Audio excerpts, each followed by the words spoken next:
siguiendo la clasificación que hizo Struck, que ya hablaré de este Struck, ¿no? La segunda fecha sería 1955, que es la primera versión publicada con el título de En esta tierra, una vez que ha pasado la censura, ya veremos en qué condiciones. Y la tercera fecha importante sería, o sea, la segunda versión se llamaría En esta tierra, Luciérnagas 1, En esta tierra, y tercera versión, Luciérnagas 2, para entendernos que sería 1993 cuando se publica la novela rehecha, reconstruida, ya veremos en qué sentido la reconstruye y la cambia. O sea que tenemos en realidad, y esto es importante tenerlo en cuenta, esto lo sabe muy poca gente, solo algunos pocos investigadores que han trabajado en esto, tres versiones bastante distintas de Luciérnagas, o de En esta tierra, si quieren ustedes. Ana María dijo siempre que en realidad eran las tres iguales, que había retocado la edición de 1993, la había retocado mucho más de lo que ella dijo. Y este Struck, Joan Struck, que es un catedrático de instituto, creo que ya jubilado en Barcelona, estudió, esa es la única persona que yo sepa que ha visto las tres versiones. Hay una cuarta versión, que yo no he visto, desde luego, ni creo que Struck tampoco, ni me parece que nadie ha visto las cuatro. Por tanto, nos faltaría una más, que es la que Ana María donó o vendió, no lo sé, a una universidad norteamericana, no recuerdo cuál ahora, pero bueno, en fin, lo cuenta en algún momento. Y el interés que tiene esta versión es que a partir del manuscrito, quizá el que fue a la censura, tampoco lo sé exactamente, tiene anotaciones de ella a mano, que es posible que utilizara para la versión de 1993. Porque no sé tampoco en qué año hizo la donación o la venta a la Universidad Americana. Esto a lo mejor está en Internet. Si alguien, un investigador joven con más bríos que yo, se mete, rebusca por Internet, seguro que hay una versión microfilmada de este manuscrito. ¿Qué quiero decir con esto? Que es un libro mucho más complejo de lo que se ha dicho. No digo mejor ni peor, no entro en eso ahora, pero es un libro muy complejo. ¿Y por qué nos interesa esto? Al menos a los lectores normales no les interesa nada, yo creo, les da igual. Pero a los profesores, a los investigadores, ¿por qué nos interesa? Porque yo creo que se ve, si pudiéramos tener esas cuatro versiones, veríamos algo que es muy importante, que es cómo trabaja un escritor, cómo trabaja Ana María Matute, cómo cambia, por qué. Entonces ahí, lo voy a explicar después, pero yo creo que ella se enfrenta a dos problemas, fundamentalmente. Primero, a un problema de autocensura, que esto no se dice, pero es así, y a un problema de censura, claro. Y los dos actúan simultáneamente. Buenos días. Sabemos qué es lo que le reprocha la censura. Tenemos el informe de censura. El informe de censura se publica por vez primera en la edición de las obras completas de Ana María, que publica Destino. Los dos primeros tomos, si no recuerdo mal ahora de memoria, son del año 71 y 75. En el tomo del 75, que es donde tenía que haber ido En esta tierra, porque no existía la versión definitiva de Luciérnagas todavía, no quiso incluirla. Porque ella ha explicado las razones, después lo leeré, el por qué, porque en un libro de Marcos Ordóñez él le pregunta, citaré el título después, y explica el por qué fundamentalmente, ¿no? Bueno, entonces, como decía, es un libro muy complejo, de edición. A lo mejor no estaría mal, pienso yo, habría que verlo, reeditar la edición que fue a la censura, la de 1953. Ella escribe el libro entre 1949, que lo empieza en Madrid, no, en Barcelona, y lo acaba en 1953 en Madrid. La censura se lo prohíbe, le hace muchísimas anotaciones. Después leeré un fragmento, porque el informe del censor es muy largo. ¿Qué le reprocha? No son cuestiones políticas, curiosamente, sino básicamente cuestiones morales. ¿Por qué? Porque yo creo que ella ya había contado con la censura y se había autocensurado bastante. Lo sorprendente de este libro, y solo lo ha dicho con mucha claridad, bueno, un par de personas o tres, pero básicamente este Struck, el artículo de Struck es este, que no se lo he querido fotocopiar porque está lleno de anotaciones mías y no quiero pero este es un artículo que se puede encontrar, está en la revista Ínsula, en un número publicado en el año 2014, y se titula Las tres versiones de Luciérnagas de Ana María Matute. Bueno, otra edición, por cierto, que no he citado, pero que está bien que la tengan en cuenta, es esta, que es la del año 2014, que es la de cátedra, la edición de una profesora de la Universidad de Barcelona, María Luisa Sotelo Vázquez. Esta edición se ha reeditado en 7 ocasiones. Sí, del 2014, sí, perdón. Se ha reeditado en 7 ocasiones. La última que yo he visto, que es posible que haya más, es del año 22. Lo que me extraña es que esta edición, que tiene un prólogo de 80 páginas, nunca tuvo en cuenta el artículo de Strutt. El artículo de Strutt es fundamental. Y la edición no está mal, pero creo que hace aguas por muchos sitios. Pero bueno, en fin, dejémoslo eso por ahora. Bueno, en suma, esta era la cuarta novela en esta tierra, me refiero ahora, ¿no? La del año 55. Es la cuarta novela que publica Ana María Matute. Había publicado antes Los Abel, el año 48, Fiesta al Noroeste, el año 53, y Pequeño Teatro, en 1954. Esta novela, En esta tierra, la publica una editorial que no olvidada totalmente, que se llamaba Éxito, no sé si tú, Ana, recuerdas esto. Esta editorial era de Barcelona, fue una editorial importante en su momento. He tomado estos datos porque me parece interesante. En los años 50, cuando Ana María publica En esta tierra, yo tengo la primera edición, no la he traído, pero la tengo y la he mirado para ver las diferencias. En esa colección de Éxito publica Concha Espina, publica Sebastián Juan Arbó, que era un escritor entonces de mucho éxito, que después acabará escribiendo en catalán, que era su lengua originaria, pero sobre todo publica mucha literatura extranjera de gran interés. Por ejemplo, cito los nombres que me parecen más significativos: Gautier, George Eliot, Darnay de Maurier, P.L. Buch, Bernardin de Saint-Pierre, Alphonse Daudet, Steinbeck, François Muriat, etc.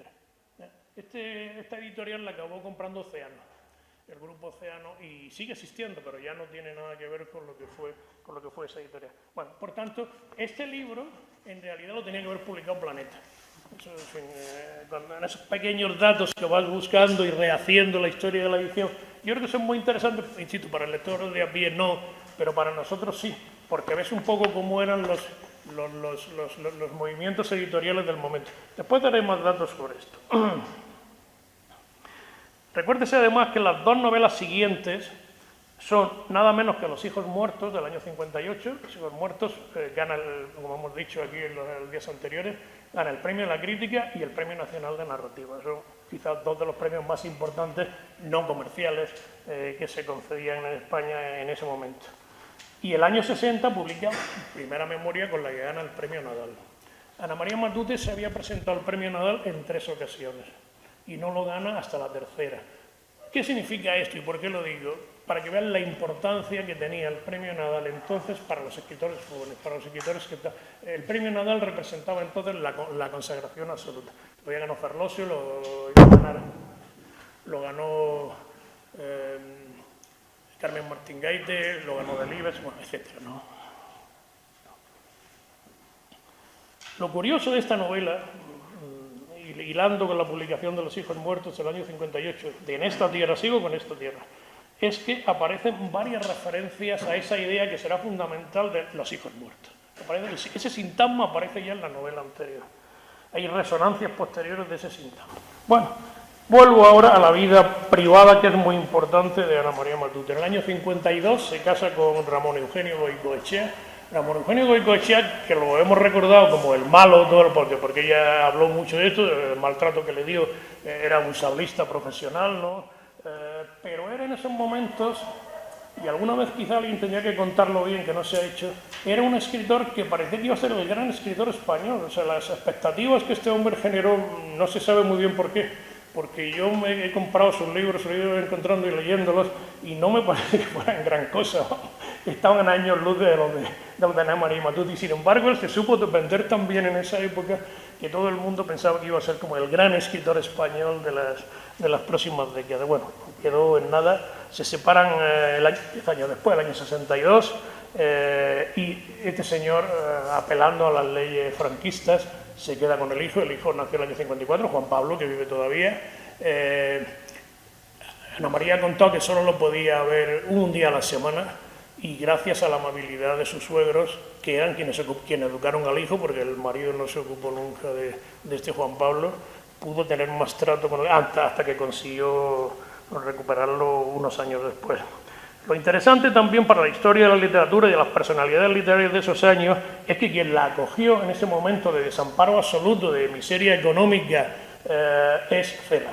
Cela, ella siempre, yo le pregunté varias veces por Cela, y me dijo, mira, ya sé que de Cela tiene muy mala prensa y a todo el mundo le queda muy mal, pero yo de Cela solo puedo hablar bien, porque Cela me acogió en su casa cuando no tenía dónde ir y me mantuvo económicamente durante mucho tiempo. Y cuando tuve problemas económicos, que no solo fueron entonces, sino después, siempre me ayudó muy generosamente. O sea que yo no puedo hablar mal de Cela. Eso me acuerdo que me lo dijo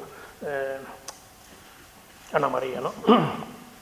Los 50, y hablo del contexto porque creo que es interesante ver un poco en qué contexto surge esta novela, ¿no? En los 50 son años de auge de la narrativa española, tanto de la novela como del cuento. En esa década se dan a conocer lo que suele catalogarse como una nueva generación. Se trata de los llamados niños de la guerra, según la denominación que le dio Josefina Aldecoa, la esposa de Ignacio Aldecoa, o también se ha llamado, quizá con más frecuencia, generación de los 50, que tiene su equivalente en la poesía. Pero a Ana María Matute le gustaba referirse a su generación como la de los niños asombrados. Así los llama, por ejemplo, en el discurso de entrada, en el discurso cuando le dan el premio Cervantes, ¿no? Aunque siempre, y esto es lo más interesante de todo, siempre defendió con ahínco y con razón, que ella era una francotiradora que siempre había ido literaria y personalmente por libre. Entre las obras importantes de sus compañeros de grupo, y me centro solo en los 50 y los primeros 60, y es interesante tenerlo en cuenta para ver qué papel desempeña esa novela en esta tierra, en todo este contexto, cito unas cuantas, pero que son importantes. Los Bravos, del año 54, y Cabeza Rapada, que es un libro de cuentos, uno de los grandes libros de cuentos del siglo XX, del año 58, de Jesús Fernández Santos. Alfangüí y el Jarama, 51-56, de Rafael Sánchez Ferlosio. Gran Sol, 58, de Ignacio Aldecoa, que fue premio de la crítica, por cierto. Y además, El corazón y otros frutos amargos, otro de los grandes libros de cuentos del siglo XX, que es del año 59. Los dos, Gran Sol y El corazón y otros frutos amargos, de Ignacio Aldecoa. Tormenta de verano del año 61, que obtuvo el premio Formentor, que era el premio de más prestigio en ese momento. Entre otras razones, porque se publicaba en 7 u 8 lenguas europeas, lo que entonces no era nada frecuente. Tormenta de verano de Juan García Hortelano, como saben. Las afueras de Luis Goytisolo, que es el primer libro de Luis Goytisolo, que yo creo que no es una novela, yo creo que es lo que ahora llamamos, entonces no existía ese concepto, un ciclo de cuentos, ¿no? 7 textos, creo que son 7 si no recuerdo mal ahora, que son independientes, pero que leídos en conjunto, dijéramos, generan una unidad superior de sentido y más compleja, ¿no? Las afueras, de Luis Goytisolo. 2 días de septiembre, del año 62, de Caballero Bonal, y por último, que es un poco el parteaguas, como se dice ahora, ¿no? Tiempo de silencio, de Luis Martín Santos, cuyo centenario hemos celebrado este año también. Tiempo de silencio, que del año también es, como digo, 62. Bueno, con el título de Las Luciérnagas, o sea que el libro se ha llamado Las Luciérnagas y en esta tierra. Con el título de Las Luciérnagas presentó la novela al Premio Nadal en 1949, quedando en cuarto lugar, no finalista, como se repite una y otra vez, no fue finalista, se quedó. Eso lo dice la misma Ana María Matute. He encontrado la entrevista que le hace Del Arco, que es un célebre periodista de Barcelona de la época, en La Vanguardia, le hace una entrevista y ella cuenta esto, ¿no? El ganador de ese año... No, se dice que del libro, pero no es verdad. Ella dice, gané al año siguiente, no, me presenté al año siguiente que ganó del libro. El ganador fue Sebastián Juan Arbó. Sebastián Juan Arbó con una novela que se llama Sobre las piedras grises, y el finalista fue un personaje interesante porque más que escritor era un gran director de cine, que era Manuel Mur-Otti. Manuel Mur-Otti estrena una película que se llamaba Cielo Negro, año 51, que es una de las grandes películas de sus años, ¿no? Esos son el ganador y el finalista del Nadal ese año. Suponemos, cambio un poco de tercio, suponemos que Ana María Matute siguió trabajando la novela, porque hasta 1953 no presenta el manuscrito a la censura, ahora titulado Solo Luciérnagas. ¿Quién presenta el manuscrito? Y esto es un dato interesante, no lo presenta ella, lo presenta su marido. Hablando con Maripaz Ortuño, que quizás es la persona que tuvo más trato con Ana María en los últimos años, más trato personal, y especulando sobre el sentido de la novela, que tiene un sesgo franquista, vamos a decirlo así, ya explicaré por qué. Claro, si uno conoce la obra de Ana María Matute, no hay nunca ninguna referencia al franquismo positiva, ni ella tuvo ninguna adhesión al régimen, nada absolutamente, ningún privilegio del régimen, y entonces no entendemos, ni ella ni yo, por qué. Bueno, pues Ana María da algunas explicaciones, pero yo, mal pensando, sí, pero no tengo pruebas ninguna, pienso, ¿no sería que Ramón Eugenio Goicoechea retocara el manuscrito? Pero claro, no lo podemos asegurar, ¿no? Porque es muy raro que una mujer que nunca muestra ninguna simpatía por el régimen, que sus amigos eran todos antifranquistas, en esta tierra es una novela franquista. Y ya explicaré después por qué, ¿no? Bueno, la censura prohíbe el manuscrito, aduciendo, como he dicho, razones morales, y es entonces cuando la autora anuncia, esto es muy interesante, anuncia, en varios momentos he encontrado en La Vanguardia varias noticias, diciendo que el libro está a punto de publicarse en Buenos Aires. Y digo, bueno, ¿y por qué Buenos Aires? Te he estado dando vueltas a la cabeza. Esta labor detectivesca me gusta mucho. Y entonces, la iba a publicar en MC. En MC publica Cela La Colmena, por primera vez, porque la censura también se la prohíbe. Y en MC publican novelas, en esos años, Castillo Pucci y Juan Goytisolo. O sea que MC fue, en Buenos Aires, la idea de Borges, cuidado, MC se funda en el año 39 por los exilados republicanos españoles. MC fue el recipiente de algunas de las novelas que no podían publicarse en España, como después lo fueron más adelante Joaquín Mortiz en México, con la novela, por ejemplo, de Juan Goytisolo, Señas de Identidad, etc., ¿no? O Novaro, con Si te dicen que caí, de Juan Marsé, ¿no? No se publicó en Buenos Aires, pero la intención... He encontrado dos noticias sobre esto, una que lo dice ella, voy a publicar Luciérnagas en Buenos Aires, y después Juan Ramón Masoliver, que era un poco el redactor jefe de cultura, el responsable de la cultura literaria en el diario La Vanguardia, muy amigo de Ana María y le tenía mucho aprecio, dice, Luciérnagas se va a publicar próximamente en Buenos Aires, y yo tengo el manuscrito. Eso me ha interesado porque todos los papeles de Masoliver están en Barcelona, lo cedió la viuda a un centro de investigación, ¿no? De documentación. Entonces vamos a ver si está ahí ese manuscrito y si hay alguna diferencia con el resto, ¿no? O sea, fíjense cómo la novela, la historia editorial, la historia externa, no he entrado todavía en la novela, la historia externa de la novela es realmente complicada y para mí muy interesante. El profesor Joan Strudel, que he citado, comenta que la estuvo escribiendo, repito, un poco de datos que he dicho, pero no importa, entre el año 49 y el año 53, y que quería haberla publicado en la editorial Planeta. No se publica en Argentina, no se publica en Planeta. ¿Por qué? No lo sé. ¿Por qué en esta tierra no se publica en Planeta? No lo sé. Ni he encontrado ningún dato sobre esto. Sí que se publica en Éxito. Mi única teoría, Éxito era una editorial nueva que estaba empezando y que seguramente pagaba entonces mejor que Planeta. Y eso... Ana María, que tenía gravísimos problemas económicos en ese momento, y por eso justifica el que permitiera la edición del libro con retoques que no eran de su gusto, aceptó que apareciera en Éxito. Bueno, el caso es que para que se publicara en Éxito, tuvo que retocarla, corregirla, cambiarle el título y aquí tengo un testimonio al que antes he aludido, que creo que explica en gran parte el porqué de que aceptara los cambios de la censura. Esto lo publica Marcos Ordóñez en un libro titulado Ronda del Gijón, una época en la historia de España, que lo publicó Aguilar en el año 2007, y dice, esto son palabras de Ana María Matute, Aquellos censores me prohibieron un libro entero, Luciérnagas, que escribí a los 22 años. Cuando Juan Pablo, el hijo, tenía 9 meses, se puso enfermo de difteria. Nos habían cortado la luz por falta de pago y yo necesitaba dinero como fuera. Así que dije, que cambien lo que quieran. La vida de mi hijo es más importante. Acepté los cambios y la editorial Éxito publicó el libro con el título de En esta tierra. Este título está justificado, proviene de una cita del Deuteronomio que se repite como un leitmotiv a lo largo de la novela. Sigue Ana María. No quise que se llamara Luciérnagas porque no era la misma novela que había escrito. Fue un libro que publiqué por pura necesidad. Esto es importante. Por pura necesidad.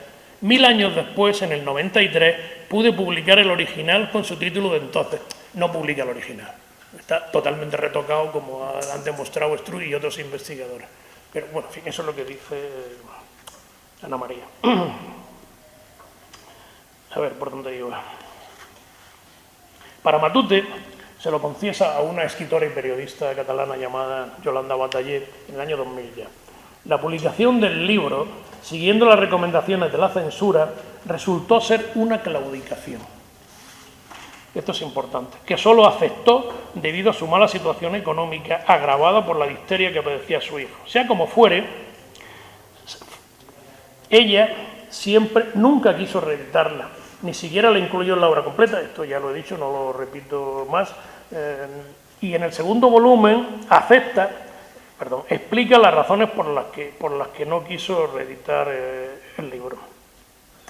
En 1993, casi 40 años después, aparece muy retocada en la editorial Destino, ya con el título de Luciérnagas.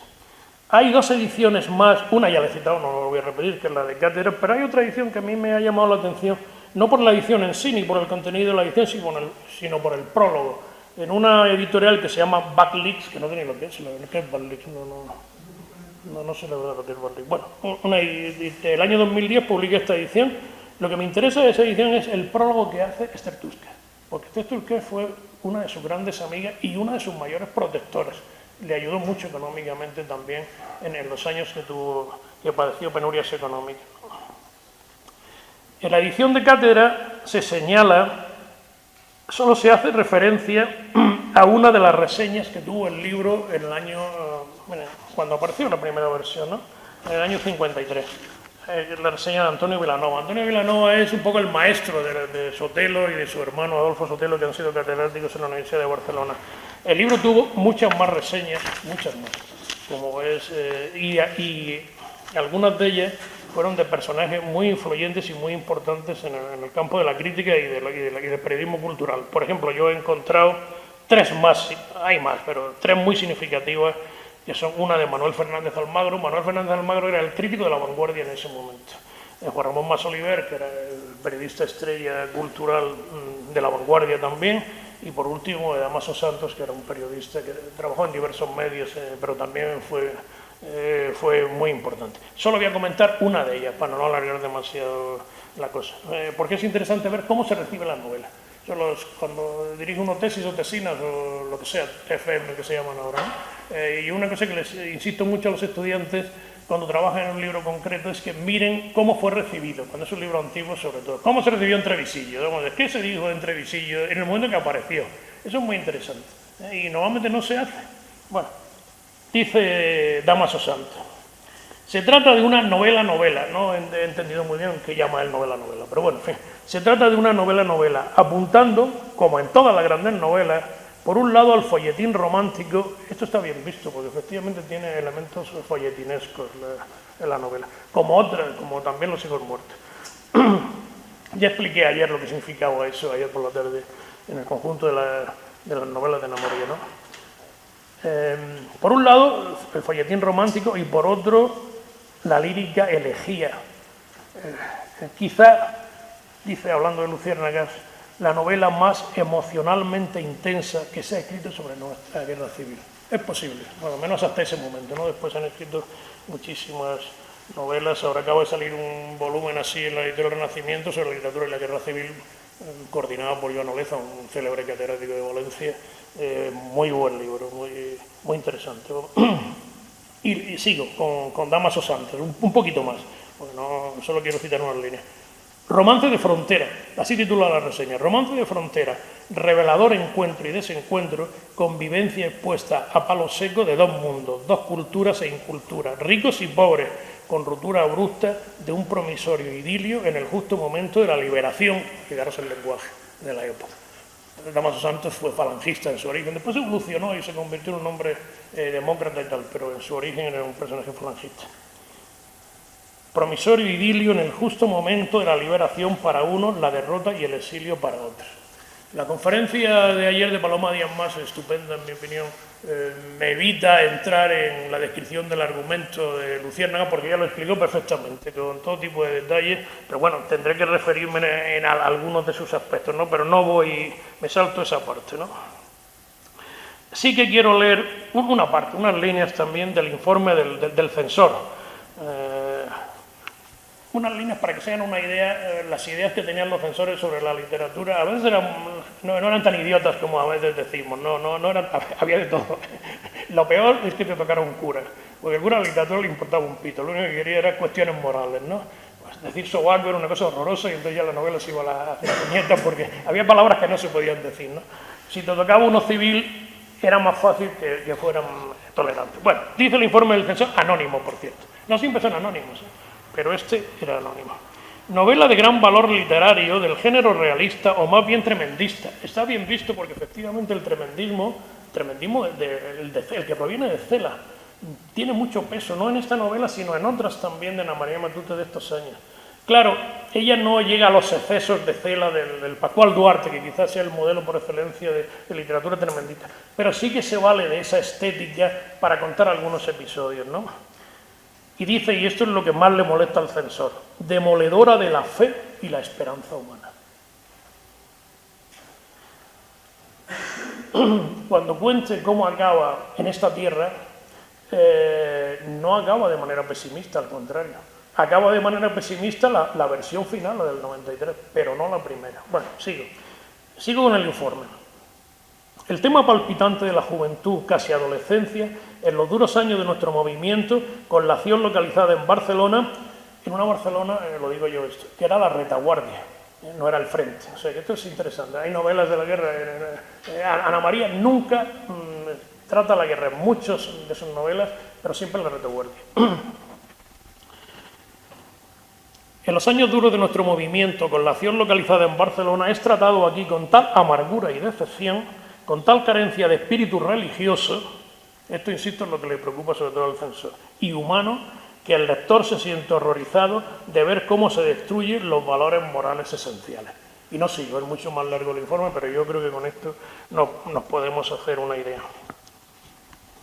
Sea como fuere, en este importante artículo de Struth del año 2014, en el que coteja las tres versiones, analizando las semejanzas, analiza con todo tipo de detalles las semejanzas y diferencias entre las tres versiones. Yo no voy a entrar en eso porque no acabaríamos nunca. Ahí está el artículo para quien quiera verlo.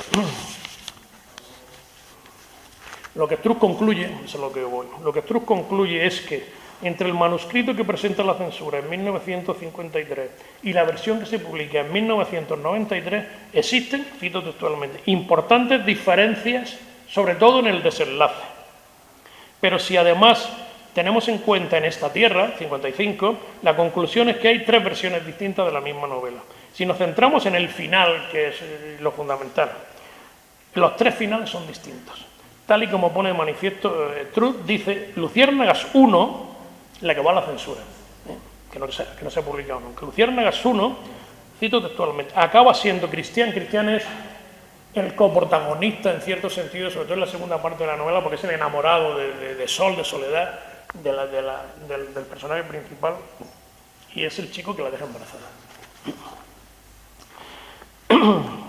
Un chico hay un enfrentamiento, después lo explicaré un poco más, ya lo explicó ayer aquí Paloma, entre dos familias de condición social muy distinta. Los Roda, que son los que en la primera versión los llama, esto es curioso, Roda Barral, y en la segunda le cambia el apellido Barral, quizás porque Barral ya está demasiado connotado y hay un Barral muy conocido y a lo mejor el mismo Barral se debió quejar de que sacara su apellido. El caso es que se lo cambia. Bueno, Entonces, decía que cuando acaba la novela, Luciérnagas 1, cuando Cristian, Sol y el hijo de ambos afrontan el futuro con ilusionados proyectos. O sea que Cristian, que en la versión definitiva muere, le pegan un tiro perdido, que se supone que se lo pegan los nacionales, pero no está claro, está suficientemente ambiguo para que no sepamos quién es quien mata. Todo el contexto nos lleva a pensar que fueron los nacionales en su entrada a Barcelona, ¿no? En esta tierra, la segunda versión, la primera que se publica, termina cuando un francotirador republicano mata a Cristian en el momento en que éste se lanza a recibir con entusiasmo a las tropas franquistas. Y finalmente, en Luciérnagas 2, 40 años después, en 1993, la muerte de Cristian es causada por un disparo de autoría poco clara. En suma, la novela se enmarca en los años que dura la Guerra Civil, exactamente. Está ya al final, la Guerra Civil está ya al final del primer capítulo. En su transcurrir en Barcelona, en la retaguardia republicana, como he dicho, pero no sigue la estricta cronología, por lo que no faltan recuerdos del pasado y algún episodio que ocurre en otro lugar fuera de Barcelona. Eso es muy típico de Ana María. Pensando en los hijos muertos también, coge un capítulo y se lo lleva al sur de Francia, otro capítulo se lo lleva a la Barcelona en guerra, etc. Pero la acción transcurre en un pueblo que inventa, que es Mansilla de la Sierra, donde le pone otro nombre, pero en realidad es Mansilla donde pasaban los veranos de niña, que después un pantano lo anegó, ¿no? Otra parte transcurre en Badajoz, donde uno de los personajes trabaja como maestro y hace una especie de revolución anarquista que fracasa. Lo curioso con respecto a los espacios que tienen mucha importancia es que a veces nos da todo tipo de precisiones, en la calle tal, en la plaza cual, tal, pero otras veces no. No precisa, te dice más o menos por la zona de Barcelona que se mueve, pero no llega a precisar. Esto me ha parecido curioso, ¿no? Y adquieren cierto protagonismo las casas. La casa de los Roda, una de la familia de la protagonista, la casa de la abuela en el norte. Recuerden que en Primera Memoria también aparece la casa de la abuela, donde viven los chicos en Palma de Mallorca, ¿no? Y la casa de los amigos pobres, ¿no? Los llamados Borrero de apellido, ¿no? Una torre de Sarriá donde vive uno de los hermanos. Bueno, en fin, diversos espacios muy connotados y que tienen un cierto protagonismo en la novela. Me ha llamado la atención también, y esto no he visto que nadie se fije en ello, aunque es una cosa como muy evidente, ¿no? Que la protagonista se llama Soledad Roda, pero se le llama Sol todo el rato. Es curioso que algunos críticos han interpretado el nombre Soledad como una de las características que vive la protagonista en su propia vida, pero no olvidan que durante toda la novela se le llama Sol, no se le llama Soledad nunca, ¿no? O sea, este contraste entre Soledad y Sol yo creo que no es gratuito, porque yo creo que muestra, dijéramos, dos aspectos de la vida de esta chica. Es una chica de familia bien, de familia pudiente, que cuando llega la guerra se viene abajo, al padre lo asesinan, el padre era dueño de una fábrica, lo asesina y ella pasa de ser una chica rica, bien, estudia en las Damas Negras es el colegio elegante de la alta burguesía barcelonesa, creo que todavía existe, y esa dicotomía Soledad-Sol tiene que ver con los cambios en la vida de esta mujer, ¿no? Podría decirse también que la narración se construye, esto es interesante mediante contraste. O sea, la novela está simétricamente escrita, ¿no? Se contrasta una familia con otra, los Roda con los Borreros, unos son pudientes y otros son pobres. Sol, la chica, con su madre Elena, que es una mujer, ya lo explicó ayer Paloma, una mujer superada por las circunstancias y que no sabe muy bien qué hacer con sus hijos. Al final hay un reencuentro entre la madre y la hija cuando ya ha acabado la guerra y ella está embarazada y se ha quedado viuda, en que la hija le viene a decir, bueno, la madre le dice, por fin volvemos a estar juntas, etcétera, y la hija le dice, no textualmente porque no me acuerdo de memoria, pero más o menos le viene a decir, bueno, es que tú y yo no somos lo mismo, pensamos distinto. En fin, la hija, es una novela de iniciación, lo que llaman los alemanes un Bildungsroman. Pero la iniciación la sufre Sol, la madre no, la madre se queda igual, la madre es lo mismo, lo que comienza de la guerra siendo rica que después, ¿no? Entonces hay un reencuentro, pero también la hija clarifica que son distintas. Aparece un personaje que se llama Cloti, que es una familia que le meten en la casa durante la guerra, los obligan a que los tengan allí, que son republicanos, Y esta Cloti es una chica joven, más o menos de la edad de Sol, un poquito mayor. Sol está como fascinada por ella y esta chica se había tenido que prostituir, ¿no? Entonces, esta chica es la que acerca a Sol al mundo republicano. Esta chica la ha dejado embarazada. Y no sé, aquí la trama melodramática y folletinesa. Un viejo maestro de Sol y de su hermano en la casa de la abuela.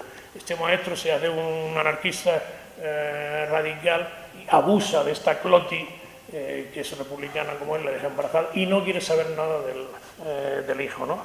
Pero no quiero que me entiendan mal, porque todos estos elementos tremendistas, folletinescos, melodramáticos, si quieren, en el conjunto de la novela no funcionan mal. Yo no los usaría, sabe utilizarlos bien, ¿no? Para sus propósitos. Y yo creo que sabe acomodar esas retóricas, dijéramos, de poca entidad literaria, vamos a decirlo así, ¿no? En buena literatura, ¿no? Al menos esa es la impresión que yo tengo como lector. Y por último, para cerrar este párrafo, en una entrevista que le hacen una periodista en catalán, yo no sé quién es, Xenia Busé, en un periódico pequeño, ¿no? Pero que yo guardaba, en el año 97. Ana María recuerda una conversación con su hermana mayor, con la que se llevaba muy bien, por cierto. Y la hermana le dice, le dice la hermana a Ana María, si yo hubiese sido pobre, recordando la guerra, hubiera sido roja. Esas son las palabras que usa. Y Ana María le contesta, yo también. O sea que eso, de cara al significado ideológico de la novela, es una pista más de qué pasó con esa novela para que tuviera, dijéramos, una visión cercana al franquismo, por decirlo así, ¿no? Bueno, en el desenlace de la novela, la pareja de enamorados, Sol y Cristian, son detenidos, después consiguen huir, ¿no? Se relata la entrega de las tropas de Franco en Barcelona. Podría decirse también que la narración se construye, esto es interesante mediante contraste. O sea, la novela está simétricamente escrita, ¿no? Se contrasta una familia con otra, los Roda con los Borrero, unos son pudientes y otros son pobres. Sol, la chica, con su madre Elena, que es una mujer, ya lo explicó ayer Paloma, una mujer superada por las circunstancias y que no sabe muy bien qué hacer con sus hijos. Al final hay un reencuentro entre la madre y la hija cuando ya ha acabado la guerra y ella está embarazada y se ha quedado viuda, en que la hija le viene a decir, bueno, la madre le dice, por fin volvemos a estar juntas, etcétera, y la hija le dice, no textualmente porque no me acuerdo de memoria, pero más o menos le viene a decir, bueno, es que tú y yo no somos lo mismo, pensamos distinto. En fin, la hija, es una novela de iniciación, lo que llaman los alemanes un Bildungsroman, pero la iniciación la sufre Sol, la madre no, la madre se queda igual, la madre es lo mismo, lo que comienza de la guerra siendo rica que después, ¿no? Entonces hay un reencuentro, pero también la hija clarifica que son distintas. Aparece un personaje que se llama Cloti, que es una familia que le meten en la casa durante la guerra, los obligan a que los tengan allí, que son republicanos, y esta Cloti es una chica joven, más o menos de la edad de Sol, un poquito mayor. Sol está como fascinada por ella y esta chica se había tenido que prostituir, ¿no? Entonces, esta chica es la que acerca a Sol al mundo republicano. Esta chica la ha dejado embarazada, y no sé, aquí la trama melodramática y folletinesa. Un viejo maestro de Sol y de su hermano en la casa de la abuela. Este maestro se hace un anarquista radical y abusa de esta Cloti, que es republicana como él, la deja embarazada y no quiere saber nada del hijo, ¿no? Pero no quiero que me entiendan mal, porque todos estos elementos tremendistas, folletinescos, melodramáticos, si quieren, en el conjunto de la novela no funcionan mal. Yo no los usaría, sabe utilizarlos bien, ¿no? Para sus propósitos. Y yo creo que sabe acomodar esas retóricas, dijéramos, de poca entidad literaria, vamos a decirlo así, ¿no? En buena literatura, ¿no? Al menos esa es la impresión que yo tengo como lector. Y por último, para cerrar este párrafo, en una entrevista que le hacen una periodista en catalán, yo no sé quién es, Xenia Busé, en un periódico pequeño, ¿no? Pero que yo guardaba, en el año 97. Ana María recuerda una conversación con su hermana mayor, con la que se llevaba muy bien, por cierto. y la hermana le dice, le dice la hermana Ana María, si yo hubiese sido pobre, recordando la guerra, hubiera sido roja. Esas son las palabras que usa. Y Ana María le contesta, yo también. O sea que eso, de cara al significado ideológico de la novela, es una pista más de qué pasó con esa novela para que tuviera, dijéramos, una visión cercana al franquismo, por decirlo así, ¿no?